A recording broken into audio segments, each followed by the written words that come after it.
Arrow now gone, the Flash is without a doubt the figurehead of the Arrowverse. Yeah, no, we're still calling it that, sue us. And with the lockdown causing Season 6 of The Flash to end prematurely, things going into Season 7 are now more curious and in flux than ever. But does that mean you should be worried? No, that means you should be pumped because the team noted that the lockdown gave them an opportunity to do more. So, here are 8 reasons you should be excited for Season 7 of The Flash. Just a reminder about our new giveaway. We're giving away the new iPad Pro or the new iMac Pro. The choice is yours. All you have to do is watch the full video, leave a like, comment the keyword hidden in the video, and make sure you're subscribed. It's that simple. Number 8, the Iris situation.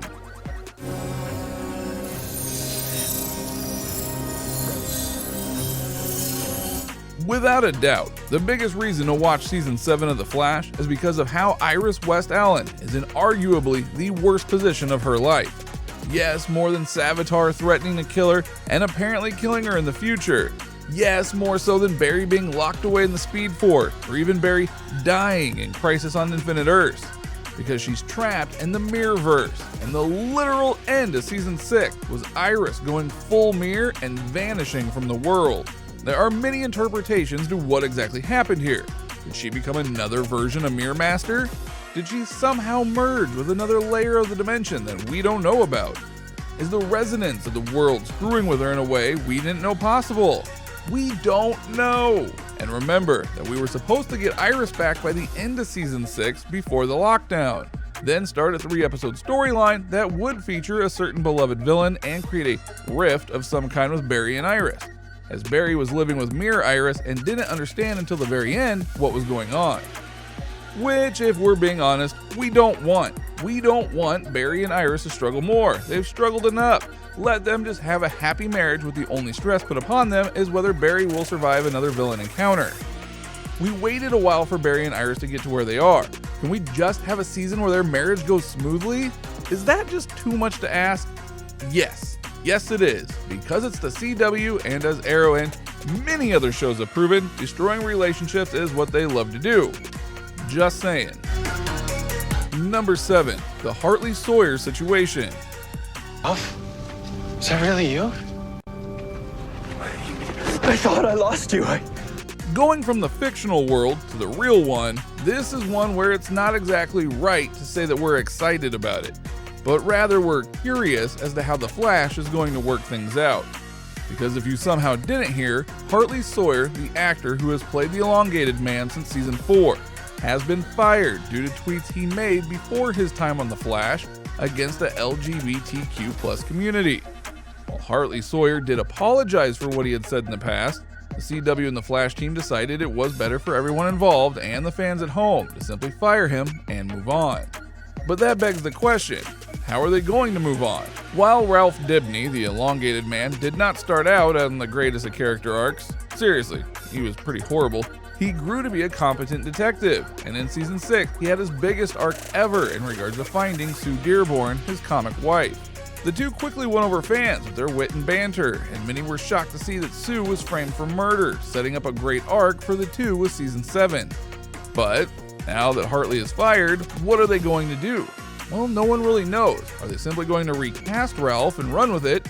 Or are they going to do something really off the reservation and just remove him from the playing field?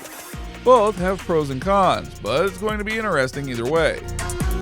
Number 6, the Speed Force.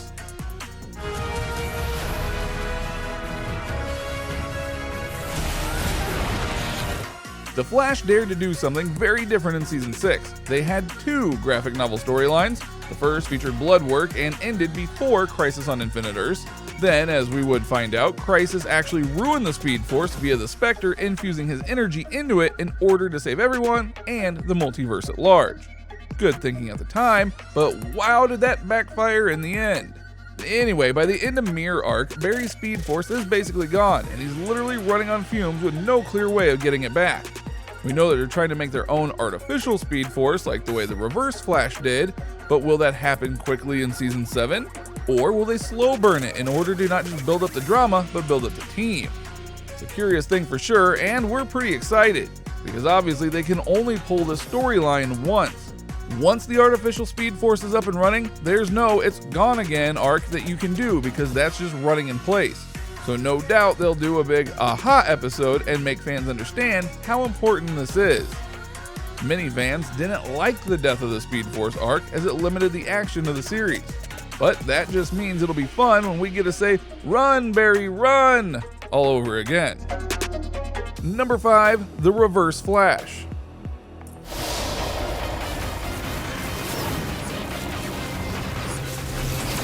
As noted, the COVID-19 lockdown had many shows forcing an ending that they weren't supposed to have. But thankfully, most were able to frame it to where key episodes with big cliffhangers were indeed the last thing people saw. The Flash showrunners noted that there was supposed to be a big Reverse Flash mini-arc to end the season and then propel us into Season 7. But they honestly feel that this is better because they can build it up even more. As we found out after Crisis on Infinite Earths, the wells of the multiverse, the old one, were literally folded into one another somehow, and that included Eobard Thawne. While he was exorcised, his energy is still out there, wandering and just waiting for a new host. But what host? And what bombshell were they eager to drop on Team Flash? No one can deny that Eobard Thawne's Reverse Flash is the best villain of the series. He was there from day one basically, and made everything that happened in Season 1 so special, and even led him to coming back in Legends of Tomorrow in a big way. Is he a bit overused? Yeah, he is, but they usually make it worth it, and that's what we can't wait to see. What are they going to do with him next? Number 4, the Wells Problem.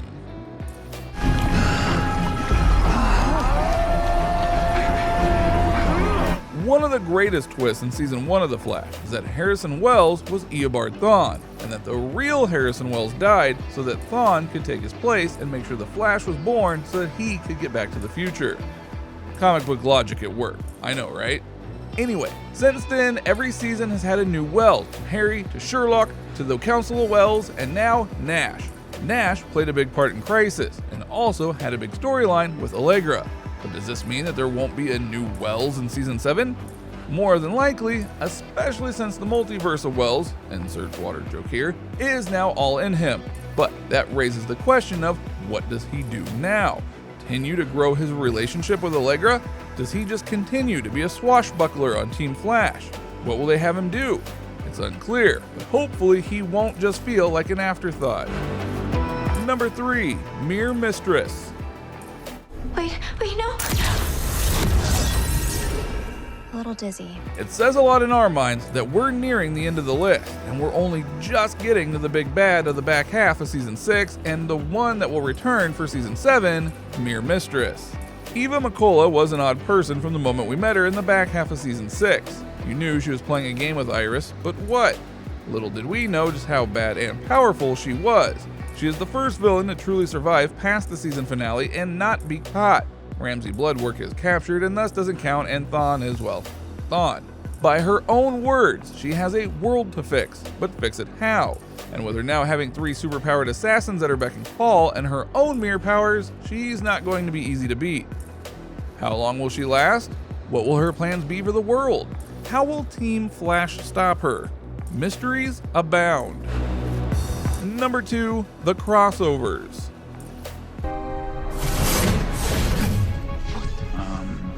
Hello?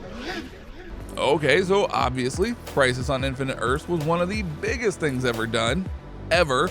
And we'll say it right here, it was better than Avengers Endgame. We do not say that lightly. But because of the grand scale of the endeavor and the craziness that went into the filming, just ask Stephen Amell if you don't believe us, everyone on the CW admitted that they couldn't top that going into the next season. And the lockdowns, well, they didn't help with that either. So they acknowledged that any crossovers were going to be smaller scale, and that likely means that the shows will be paired up and then we'll see where the story goes. Batwoman was allegedly going to do one with Superman and Lois, so that leaves Supergirl, Legends of Tomorrow, and Black Lightning left. We'd love to see Barry team up with Jefferson again, but what would they do together? Well, we'll find out. Number 1, the little things. Time will set like concrete, and nothing will be able to change it back to the way it was. Sometimes it's the little things that make a season of TV so special, from episodes you didn't expect to character arcs that help redefine what you expect from characters and more. The reason that The Flash is so beloved is that they put so much care into the seasons and the characters that you notice the little things and look for more and more Easter eggs. So what will Season 7 bring us that we're not expecting? What characters will show up? Like when Grodd got the Speed Force, Cisco went globe-trotting and went to Atlantis like that's no big deal, or when we met new members of Team Flash, and so on. The unknown can be exciting, and with all the potential of Season 7, it's hard not to love the potential little things that we're going to see. So, what did you think? What did you think of this look at Season 7 of The Flash, and what could it be?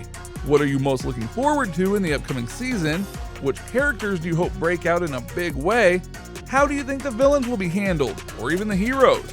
Let us know in the comments below. Be sure to subscribe, and I'll see you next time on the channel. Just a reminder about our new giveaway. We're giving away the new iPad Pro or the new iMac Pro. The choice is yours. All you have to do is watch the full video, leave a like, comment the keyword hidden in the video, and make sure you're subscribed. It's that simple.